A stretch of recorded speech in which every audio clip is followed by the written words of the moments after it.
네, 그래픽 지표로 브리핑해드렸습니다. 정치적 불안으로 스페인과 이탈리아 주가가 3.7%, 4.5% 정말로 급락, 폭락세를 나타냈습니다. 정치는 경제와 백성이라는 표현이 좀 그렇군요. 예, 국민들을 위해서 있는 겁니까? 국민들을 혼란시키기 위해서 있는 겁니까? 유럽도 우리도 비슷한 것 같습니다. 상황들이요. 어쨌든 간에 어제는 이제 충격이 있었고요. 이게 이제 며칠 정도 더 여파가 있느냐를 보면 될 것 같습니다. 유럽 상황은요. 정명수의 머니인사이트 갑니다. 돈이 어디로 흘러가고 있는가. 국제금융시장에서 굉장히 중요한 상황인데요.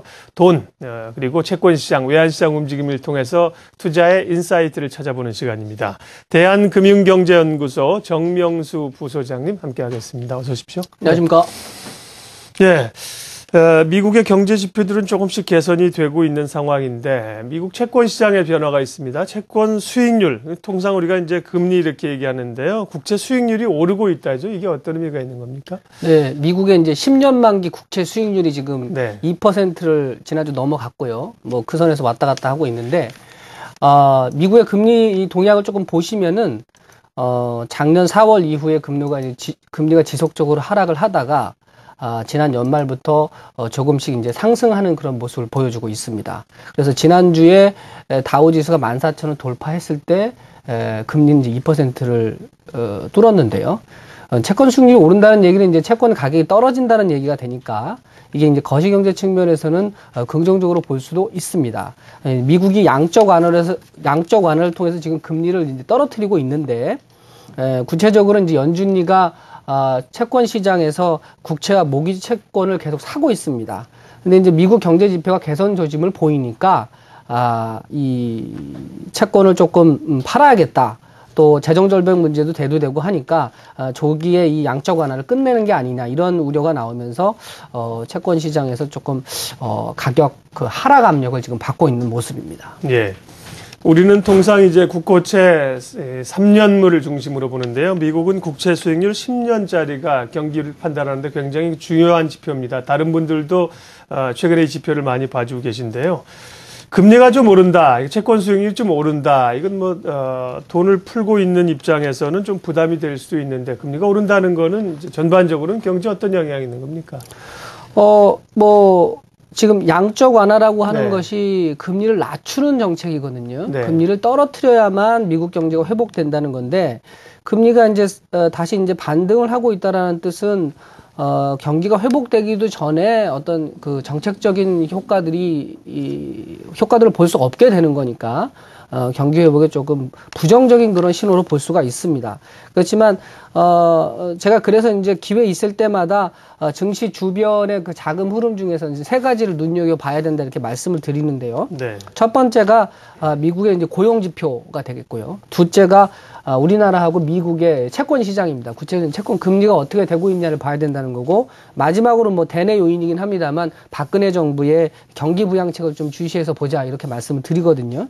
지난주에 나온 미국 고용 지표 이런 것들 보면은 상당히 좋은 흐름을 보이고 있습니다. 그 덕에 다우지수가 이제 14,000도 돌파하고 그랬었는데 물론 이제 유럽 문제가 대두되면서 이제 14,000선을 내줬지만 어쨌든 이제 전반적인 분위기가 이렇게 고조되고 있는 상황이었는데 그런 거하고 반대로 미국 금리는 이제 2%를 넘었단 말이죠. 이런 거는 이제 진짜 경제가 좋아지나 보다 이런 생각에서 이제 채권을 팔겠다는 그런 압력이 커졌기 때문에 나타나는 현상입니다. 네. 그래서 이제 채권 수익률, 금리가 오른다는 것은 이렇게 생각하실 수 있잖아요. 금리가 올라 채권 가진 사람들은 이자를 더 받으니까 이익이 더 나겠네. 그렇게 생각하실 수 있지만 그게 반대입니다. 금리가 오르면 채권을 보유하고 있는 사람의 채권 값이 떨어지는 거거든요. 그러니까 앉아서 채권 값이 떨어지니까, 채권 값 떨어지는 걸 상쇄하기 위해서 다른 쪽으로 좀 위험 자산, 소위 주식 쪽으로 자금이 이동한다. 그게 요즘 자금의 대이동 아니겠어요? 어느 정도 움직이고 있다고 보세요? 네, 그런 걸 이제 그레이트 로테이션이다 이런 표현을 월가에서 만들어냈는데요. 이런 말들을 잘 만들어냅니다. 월가에서 이제 그런 걸 이용해서 어떤 투자 심리를 자극하고 이런 게 있죠. 근데 이론적으로는 말씀하신 것처럼 금리가 굉장히 낮게 유지되다가 그게 이제 별 재미가 없어지면은 위험 자산인 주식 쪽으로 이동을 해야 되는 거거든요. 네. 이제 이렇게 자금이 크게 움직인다. 머니 무브 다시 이제 돌아온다. 이런 의미에서 이제 로테이션이라는 말을 쓰고 있는 건데 월가의 일부 투자은행들은 올해가 그런 시기라고 보고 있는 겁니다. 근데 이건 실질적으로 가만히 생각해 보면은 너무나 당연한 이야기인 것이 2%가 안 되는 금리 가지고 만족할 수 있는 사람이 많지 않다는 거거든요. 그러니까 조금 더 수익률이 높은 주식이라든지 혹은 다른 뭐 실물 자산이라든지 이런 쪽으로 이제 옮겨가는 건데 이런 자금의 움직임을 나타내는 그런 징후가 곳곳에서 나타나고 있어요, 사실은. 우리가 흔히 이제 공포지수라고 하는 그 VIX 지수를 보면 이게 이제 주식시장의 변동성을 나타내는 지표들인데요. 이게, 그림에서 보시는 것처럼 상당히 낮은 수준을 계속 유지해 왔습니다. 이게 작년 말에 그 미국의 재정절벽 문제로 시끄럽고 하더라도 이것이 쉽게 15, 20선을 넘지 않았거든요. 그러다가 이제 다시 내려오고 했는데 그만큼 위험자산에 투자하려고 하는 욕구가 크고 그런 위험자산에 대한 투자에 두려움을 별로 느끼지 않는다 이런 얘기가 되는 거죠. 그리고 실제 자금의 흐름도 나타나고 있습니다. 네. 그 미국에서 이제 펀드 시장을 조사하는 리퍼가 조사한 자료들을 보면요. 지난 4주간의 주식형 뮤추얼 펀드에서 한 207억 달러 정도 자금이 유입됐거든요. 이런 정도의 자금 유입 규모는 2000년 4월 이후에 최대 규모를 보이고 있습니다. 어떤 자금 시장의 큰 흐름이 위험자산 쪽으로 좀 가봐야지 하는 그런 흐름이 나타난다고 볼 수가 있습니다. 네, 시장이 불안할 때는 이제 안전자산을 선호하죠. 대표적으로 채권. 채권은 이제 이익이 수익률이 보장된 것이니까요. 채권. 그리고 뭐 예금, 금 이런 것도 안전자산으로 포함될 수 있나요? 금도 안전자산으로 분류를 하긴 하는데요. 네. 채권과 달리 금은 가지고 있으면 뭔가 이렇게 이자를 만들어내지는 않습니다. 그렇죠. 네. 그래서 금은 이제 최후의 수단으로 네. 어떤 가치가 급변동할 때를 대비한 가치 보존 수단은 될 수 있는데 네. 뭐 안전자산으로 더 의미가 있는 건 아무래도 채권이 되겠죠. 네.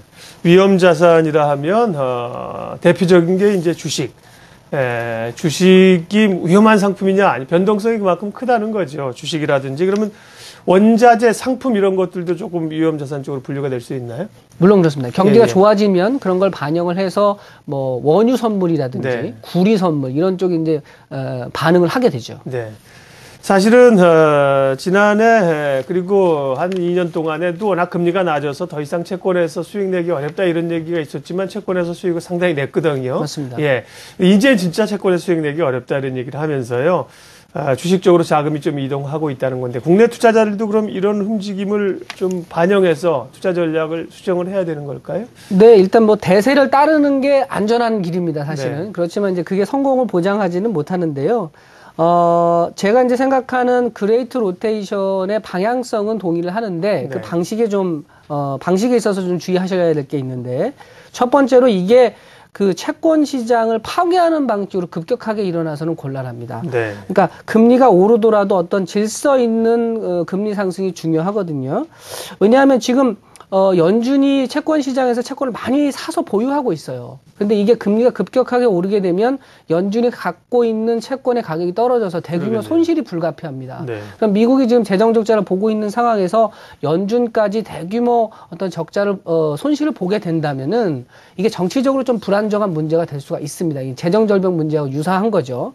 두 번째로는 바로 이런 이유 때문에 미국의 국채 금리가 상승하더라도 그렇게 급격하게 오르지 않을 것이다. 이런 전망을 좀 해봅니다. 조금 역설적으로 들릴 수도 있는데요. 네. 미국의 채권 시장은 일종의 인질입니다. 여기 이 인질이 잘 구출이 돼야만 미국 정부도 좋고 미국 월가도 좋고 전 세계 금융시장이 다 좋은 상황이 될 수 있는 거거든요.